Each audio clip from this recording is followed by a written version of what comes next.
everybody, welcome back to Roundtail Restoration. My name's Chris. Next to me here, I'm a 1964 Triumph TR4. Struggling to get the driver's side floor in. I got one good patch in just the other day. Now I've got two more that I want to get before I try to get the floor roughed in.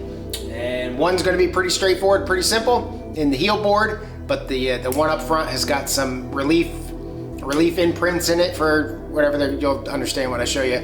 And that one's going to be a little trickier to do. It's going to require some planning, but hopefully I can get them both in and we'll go from there and hopefully get the floor in soon. Thanks for watching.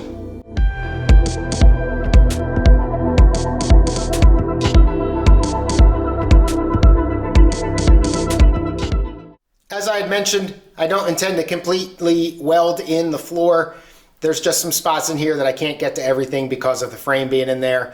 The advantage that you get from having the frame obviously is all your holes line up and the floor is structurally sound when it goes in, and you're not too worried about alignment, but obviously you've got some interference. So this portion down here, if you can tell, is pretty pitted. I'm going to replace that. There's a little notch cut out. There's a piece of the floor that kind of comes up and goes in there. That's per plan. And essentially what I'm going to do is cut straight off. There is a flange on the bottom of this, but I'll cut all the way out to about this hole here and then make that piece. That's just a straight shot. That's relatively straightforward and easy to make. I'm not too worried about that. The piece that's more complicated, however, is under here. Had to cut a little bit of that floorboard out. That was all rotted away, but it's got the strengtheners in there pressed in.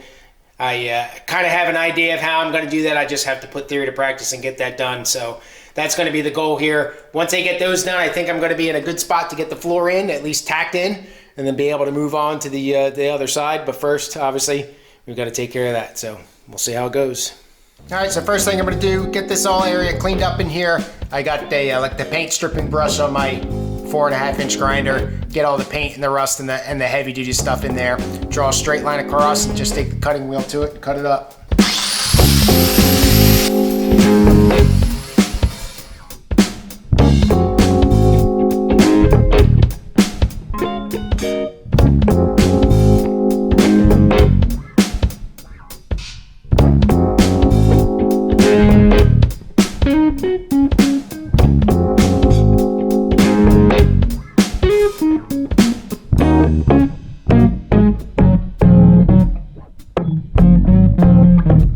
That's all there is to that. So there's that piece I just took out. If you can see, it's all full of gunk and nastiness and everything, but that should be pretty easy to recreate. It's not a whole lot to it. It does have a little corner flange there. I'll have to try to fix that up, but otherwise I'm not too worried about making this. And that'll get all that pitting out of there. And then this is the flange where the floor will weld to. Get that nice and pretty, and we'll be good to go on that one. Got my piece of cardboard here. Got the piece that I cut out, cleaned it up a little bit. And really not a whole lot to it. Like I said, there is a little corner piece here, if you can see that. And essentially what it looks like is it comes off of this one. So this will be flat, cut at an angle, and then they bent it back there. So I'm just going to simply trace it out and then kind of roll it like that. I don't intend to flatten this thing out at all and get the curve over here and all that. And then go ahead and recreate it. Like I said, I don't expect this to be a whole lot of problem. I'm also going to go ahead and trace this guy out. Now you can see there's obviously a lot of this is missing down in here. So I do have the passenger side, which is in better shape. Mirror image, of course. But I'm going to go ahead and look at doing this and getting this kind of, at least the metal made up and maybe a template made up. I still, like I said, have some ideas about how I'm going to make those reliefs, but I haven't quite gotten there yet. So we'll go ahead and we'll start tracing stuff out, cutting stuff out, and making her all nice and pretty.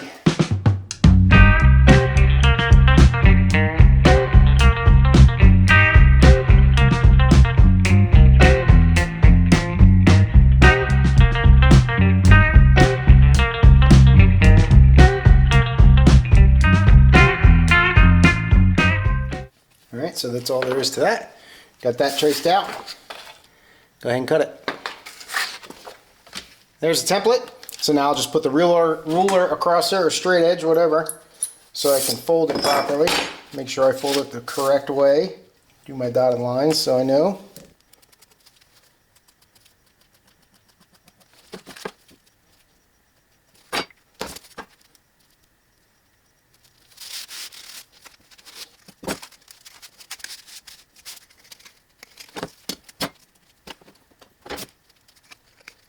Alright, looks something like that.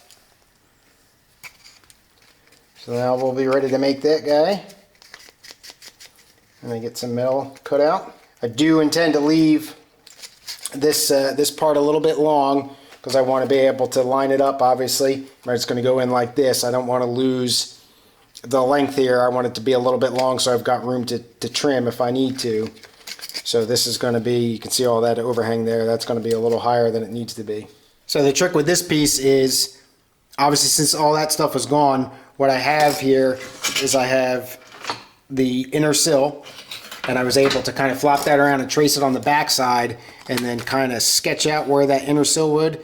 And there's a flange that goes on this piece. I think both sides are actually gone, so I got to see if I can find good pictures or something like that, but I think that's what's going on here. So we'll look at doing this. I'll fit this up to the car, and then this piece will be essentially ready to make and at least get cut out. Still looking for a solution here, but at least I'll be able to get the piece cut out and get looking at it for a fit wise. A lot of mess and a lot of noise, but I got the two pieces cut out. This obviously is very rough, the curve, and then I've got this other piece. I cut this one way long.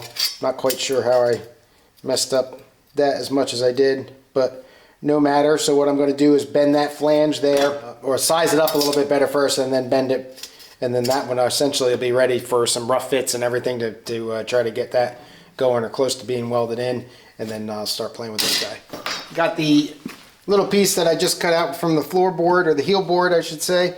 Got that guy in the metal brake here, tighten it up so it grabs it nice and tight.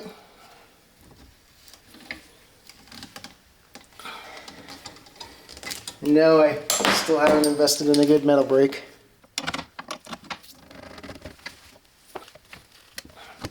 Alright, that should do it. Alright, that's pretty close. Now I can bend that little tab up, hopefully, and square it off. Close that little hole there, and that'll be all set. Alright, this looks like it's should be good to go now, and obviously it needs to get welded in and fitted in and all that kind of good stuff. But we'll call that good for now, take it over to the car, and start doing some rough fits. So now the concern here is I obviously want to try to make this as close to the original piece as far as the fit up and how far it goes down. And I don't want to go down too far because then I'm going to have an uneven floor. So this piece is big. It's a little, especially up on the piece that I'm going to weld up in here, so it's going to fit in like that. So the flange is going to go towards the back of the car. And that right now it sticks down way too far, which is fine.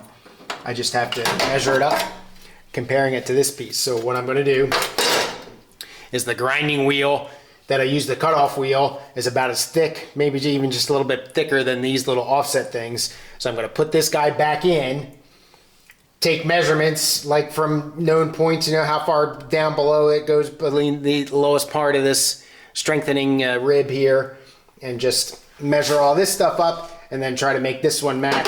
So it's about 1 inch from the bottom of the rib here to the bottom of the original flange, and then with the new flange it's about 1.3. So obviously 3/10 of an inch or so of metal to take off. Now this flange cut down here, with the cut that I did, is not even, it's kind of wavy. So I just need to essentially kind of make it work as I go along.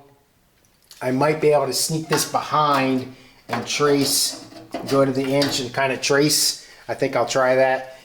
Sneak this behind the current thing, and then it's pretty clean back there, and then use a pen and trace where your difference in your metal is. I might be able to get a little bit of a contour out of it.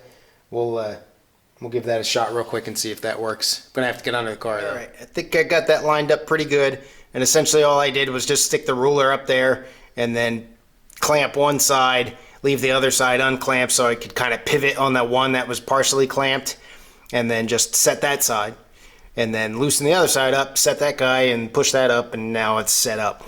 So now I'll take a Sharpie and trace this the new piece of metal is behind the old metal, and I'll trace it along and kind of get the contour and see how much I need to cut out.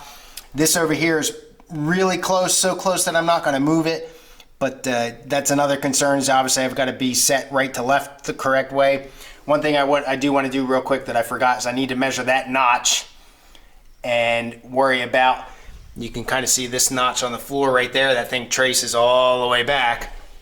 I do want to check that. I need to make sure that that notch that I've got right there is not any skinnier than the notch that's in the floor. Otherwise, obviously the floor will never go in and I'll have to beat it into submission some more. And that's a little too easy to fix. So if I do have to come to the right a little bit and end up having to shift it again, well, so be it. Well, I overcut this more than I thought I would have, but I did line it up and compared it to the original piece, and just kind of setting the original piece here and then looking straight down, and it lines up with the line. So I'm going to go ahead, take my little 3-inch grinder and just cut straight across the top. Contours all match up and everything with the original piece, so I think I'm good, and we'll go ahead and get it together. Well, I'm pretty happy with that. Some gaps are, too small, some gaps are too big, just like usual, but fits up left to right pretty well. And this is larger than an inch over here in that notch, but I had to knock the prop tunnel in, so when that prop tunnel comes back out, like this other side kind of flares out a little bit, if you can kind of see that, but this side obviously flares in because I had to get the floor out, and that's what I had to do that. But that'll size back up. But from underneath it looks pretty good, about the same as the other side. So that'll we'll call that good for a patch. I'm gonna play with this one here for a little bit. I know you can't see that at all. So this is that front footwell piece here. And what I've done is I've clamped. I didn't cut it great. I mean, I cut it good enough, but what I've done is I clamped the old one on top of the new one, and I've marked it. And what I'm going to do now is I'm going to take the grinding wheel, with the metal flap disc, and just start making it so that these two match up along the top and get that to fit. And then obviously you can see a little overhang down there. I don't want to do anything with the flange and leave that long. And then I've got a whole sorts of mess going on over there. I'm not sure if I've ever tried this before. I don't really remember. Just kind of trying to put one on top of the other and going to town and forcing them to fit by removing metal. So we'll see if it works. I got a lot of metal, so I can always do this again. All right, so this is from the back side. Doesn't fit too bad. Right there, though, got a big old gap and right where that the rib is. But I think I got the same thing over there. Got some overhang here, so I'll have to trim that down. But it doesn't fit too bad from there, and it doesn't fit too bad from here. So got to cut the little hole for the bolt. But otherwise, that's looking pretty good. So I think what I'm going to do, since I got the time, is I'm going to just tack that piece in back there so it doesn't move on me. Not that I expect, like an earthquake or anything back here, but I got the welder, I got the time, and then I think I'm going to call it a night. Come back in a couple days here and reattack this to get ribs in. All right, so like I said, just enough to get it tacked in there. So it's going to be a little awkward, obviously, to weld that good because I got all this stuff to climb over and everything, but I do need that structurally sound for when I go to put the floor in, because that's going to do it for tonight. I'll be back, like I said, here in a couple days. We'll get to this front kickboard portion, footwell, and see if I can't figure out the solution for getting those ribs in there. So I would be lying if I said that this is going right the first time. I'm on time number 3 or 4, and I've been here for about 4.5 hours already.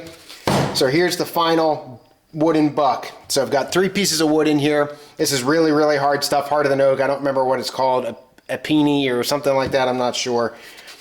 So the bottom is my base. The middle piece is actually my form, my actual buck. And then the top piece is just to allow me to gain access to that middle piece. So I'm going to take this piece of metal, going to sandwich it in between the second and top piece there, put holes in it, drill it through so that it's clamped nice and tight so it doesn't move around. And then I made this die so it's angled at about 45 degrees on the edges, and it fits down in here just right. And this is going to take my press and press this down onto the piece of metal. These are going to be spacers. They're going to fit down here to control the depth. And that's how it's going to go. So like I said, I've done this a couple times. I did this one. This was the first one. This was the piece of metal that I had cut out. And I did it upside down and backwards. Presses went the wrong way. Then I did this one. This one was okay, except when I put it in the press, it's also not long enough. So if I find my original piece and line that up, you can see those line up, and I am missing metal over here. I should have gone the other way with it. So learn that lesson. I had originally tried for the spacer. I had used the plywood here, just regular old thin plywood, and you can see, I think, how it kind of crushed it a little bit at the edges and tapered it. and I'm hoping that this stuff is much harder, and I'm hoping that it will withstand it a little bit more. So now I'm going to get this piece all aligned, get the holes drilled in it that need to get drilled in it and everything like that. Make sure I'm not going to mess this up again. Okay, I think I'm finally ready. Got my spacers in there. Got the original piece and get that fit up against that to make sure that I've got enough metal hanging out. The metal's always all the way to the back edge, so I'll be able to make the flange with no problem. Obviously there's going to be a lot of trimming and everything when I'm all done, which is fine because I've wasted enough money, or raw money too, enough metal as it is. So now I'll go in, I'll press this down, get it out, and see what it looks like. I'll show you the press setup here in a sec. Here is the setup. One last thing I had to mark was this top cutout is big, much bigger and deeper than it needs to be based on the bottom one. So I marked how deep to go in on the die here, and you can't probably see that, but there's a little black mark there, so that I know that that's where I'm going to line up with the edge there. Just got a metal block here. It's flat on the bottom, so we'll get that lined up there. Try to get that centered up on the die itself. Get it underneath the press, get that centered up. The nut heads obviously make it a little wonky, but I'm not too concerned that that's going to mess it up. Alright, so everything looks aligned here. It should be good. Alright, let's take a look. Alright, taking a look. I think this one's going to work. Now I can trace out this piece on here and cut this to fit. You can see that there is some spots where it's a little wavy and not quite as sharp, and I can work that with a hammer and a dolly, but all in all, I'm pretty happy with the way it came out. I did have a lot of cracking and popping in the wood, so that's definitely beat up a little bit, but hopefully it'll last me, because I'm going to have to be able to do the same thing on the other side. So I'll go ahead and get this piece traced out, get it cut out, and form it up. So let's see how she fits here. Alright, doesn't fit too bad. You can see that it's kind of bowing out there, and all that is the angles on the original strengthening rib are tighter than the angles that I did. I shaved off the edges of my die. I probably didn't need to do that. I could have left them at 90 degree. I'll make another die for the other side and use that and see if I get a little bit sharper of an angle. But there's nothing there that won't be adjustable by just welding it in, so even when I push it in, it'll come in. I didn't bend the flange in. I'll take care of that real quick, but I don't think I'm going to weld it in today. I'm kind of running out of time, and I don't want to rush anything and mess anything up. It's taken me enough time just to figure out how to do this right finally, so no big hurry, but I'll bend that flange in and wrap it up for this video.